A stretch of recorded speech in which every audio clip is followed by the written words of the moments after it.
এই জগতে চৈতন্য মহাপ্রভু আসার তিনটি মুখ্য কারণ ছিল। প্রথম কারণটি হচ্ছে নিজ প্রেম ও সম্পদ তিনি আস্বাদন করবেন, এবং দ্বিতীয় কারণ হচ্ছে এই জগতে রাধা গোবিন্দের যুগল সেবা প্রকাশ করবেন, আর তৃতীয় কারণ হচ্ছে এই জগতে তিনি এই কৃষ্ণ প্রেম সম্পদ বা কৃষ্ণ নাম এই জগতে প্রচার করবেন। এই তিনটি মুখ্য কারণেই স্বয়ং ভগবান শ্রীকৃষ্ণ চৈতন্য মহাপ্রভু রূপে জগতে আবির্ভূত হন। যে প্রথম কারণটি হচ্ছে ভগবান কেন এই নিজ প্রেমকে নিজে আস্বাদন করতে চেয়েছিলেন, কারণ শ্রীমতী রাধা রানী ছিলেন কৃষ্ণ প্রেমের আশ্রয়, আর কৃষ্ণ ছিল কৃষ্ণ প্রেমের বিষয়। যখন রাধারানী কৃষ্ণকে এতটাই ভালোবাসতেন যে কারণে তিনি আহার বিহার সব পরিত্যাগ করেছিলেন।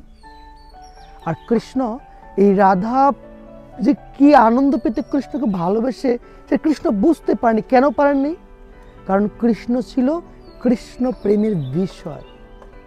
তাই কৃষ্ণ এই রাধা ঠাকুরানীর এই ভাবকে উপলব্ধি করার জন্য শ্রীমতী রাধারানীর ওই ভাবকান্তিক আশ্রয় করে শ্রীকৃষ্ণ চৈতন্য মহাপ্রভু রূপেই তিনি এই জগতে আবির্ভূত হন। আর আরেকটি কারণ হচ্ছে মহাপ্রভু আসার পূর্বে এই জগতে রাধা গোবিন্দের যুগল সেবা হতো না। বৃন্দাবনে গোবিন্দদেব, মদন মোহন, বাঙ্কি বিহারীর যত বিগ্রহ রয়েছে সেই বিগ্রহগুলো সিঙ্গাল ছিল, সেখানে রাধা ঠাকুরানী ছিল না। মহাপ্রভু এসে এই জগতে রাধা গোবিন্দের যুগল সেবা তিনি প্রকাশ করছেন। তাই ভক্তি ঠাকুর বলছেন, যদি গৌর না হইতো তবে কি হইতো, কেমনে ধরিতাম দে রাধারও মহিমা, প্রেম ও রহস্য সীমা জগতে জানাতো কে। মহাপ্রভু না আসলে রাধা প্রেম, রাধা ঠাকুরানীর যে মহিমা এই জগতে কেউ জানতে পারত না। এবং তৃতীয় কারণটি হচ্ছে এই জগতে নাম সংকীর্তন প্রচার। পূর্বে এই জগতে নাম সংকীর্তন ছিল না। স্বয়ং মহাপ্রভু সেই রাধা ঠাকুরানীর ভাবকান্তিক আশ্রয় করে গোলকে যেই প্রেম ছিল এই মর্তে এনে এই কলিহত জীবকে অকাতর দান করছে। তিনটি মুখ্য কারণে স্বয়ং ভগবান কৃষ্ণ এই ভক্ত ভাব অঙ্গীকার করে এই জগৎ আসার তিনি সংকল্পবদ্ধ হয়েছিলেন। কেন? এই ভক্ত ভাব অঙ্গীকার না করলে এই কৃষ্ণ প্রেমটা কি জিনিস সেটি অনুভব করতে পারতেন না। তাই আমরা দেখি ভগবান এই জগতে যে আসলেন তিনি কিভাবে আসলেন। আপনারা জানেন, যখন ভগবান এই মধুময় বৃন্দাবন লীলা সংবরণ করে তার গোলক বৃন্দাবন স্বধামে প্রত্যাবর্তন করলেন, আর তখনই কলির দ্বারা এই কলিহত জীব এতটা আক্রান্ত হয়েছে, তারা ভগবত ভক্তি এবং যাগ যজ্ঞ তপস্যা তারা একেবারেই করছে না। আর অধর্মে এতটাই মানুষ প্রভাবিত হচ্ছে, মানুষ যে হরিভজন কি জিনিস তারা সম্পূর্ণ ভুলে গিয়েছিলেন। তাই এই জগতে যখন নারদ মুনি তিনি কৃষ্ণকে বললেন, হে প্রভু, এই কলিহত জীবের যে দুরবস্থা, আপনি যদি এই জগতে প্রকট না হন তাহলে এই জগৎ জীবের কি গতি হবে। নারদকে বললেন ভগবান, আমি পূর্বেই যখনই আমি এই গোলক বৃন্দাবনে প্রত্যাবর্তন করেছি তখনই আমার চিন্তা ছিল কিভাবে এই কলিহত জীবকে এই কলির হাত থেকে রক্ষা করা যায়। আর নারদকে বললেন, তুমি যাও, তুমি নির্দিষ্ট স্থান নির্ণয় করো, আমি কোন স্থানে আবির্ভূত হব। নারদ মুনি কিছু সময় ধ্যানস্থ থেকে তিনি বললেন, আপনি প্রভু নবদ্বীপে আবির্ভূত হন। আর নারদকে বললেন, ভগবান তুমি যাও, সমস্ত দেবতা এবং সমস্ত ভক্তদের, আমার যে প্রিয় পার্শ্বদ পরিকর তাদের সকলকে এই নবদ্বীপে আবির্ভূত হতে বলো। তাই ভাবে যখন এক একে সবাই এই নবদ্বীপে আবির্ভূত হলেন, তখন অদ্বৈত প্রভু আবির্ভূত হলেন। অদ্বৈত প্রভুর কাজ ছিল এই জগতে কৃষ্ণ ভক্তি প্রচার করা। যখন দেখলেন এই কলিহত জীব তারা কেউ কৃষ্ণ ভজন করছে না, সকলেই বিষয়কে ব্যবহার করছে, তাই বলছেন, লোকগতি দেখে আচার্য করুণ হৃদয় ভাবেন লোকের কইসে হিত হয়। মানে এই কলিহত জীবের দুরবস্থা দেখে অদ্বৈত প্রভু তিনি আর্তনাদ করেছিলেন কিভাবে এই জগতের হিত হবে।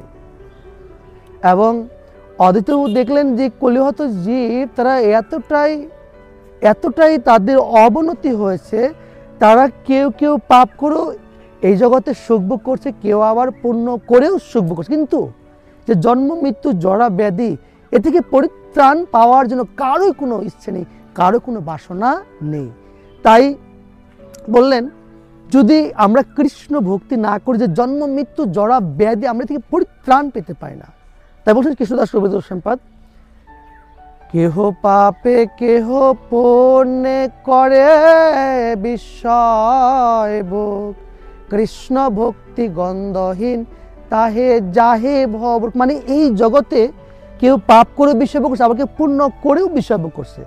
যদি আমরা কৃষ্ণ ভক্তি না করি, যে ভবরোগ জন্ম মৃত্যু জরা ব্যাধি আমরা থেকে পরিত্রাণ পেতে পারি না। অদ্বৈতবাবু যখন ব্যর্থ হলেন এই জগতে কৃষ্ণ ভক্তি দান করে, তাই বললেন অদ্বৈত প্রভু আপনি শ্রীকৃষ্ণ যদি করেন অবতার, আপনি আচরিয়া ভক্তি করেন অপচার। যদি আপনি কৃষ্ণ যদি এই জগতে আসেন, এসে যদি কৃষ্ণ ভক্তি প্রচার করেন, তাহলে এই কলিহত জীব পরিত্রাণ পেতে পারে। এবং অদ্বৈতবাবু আরও দেখলেন যে রামাদি অবতারে ক্রোধে নানা অসুর করিল সংহার।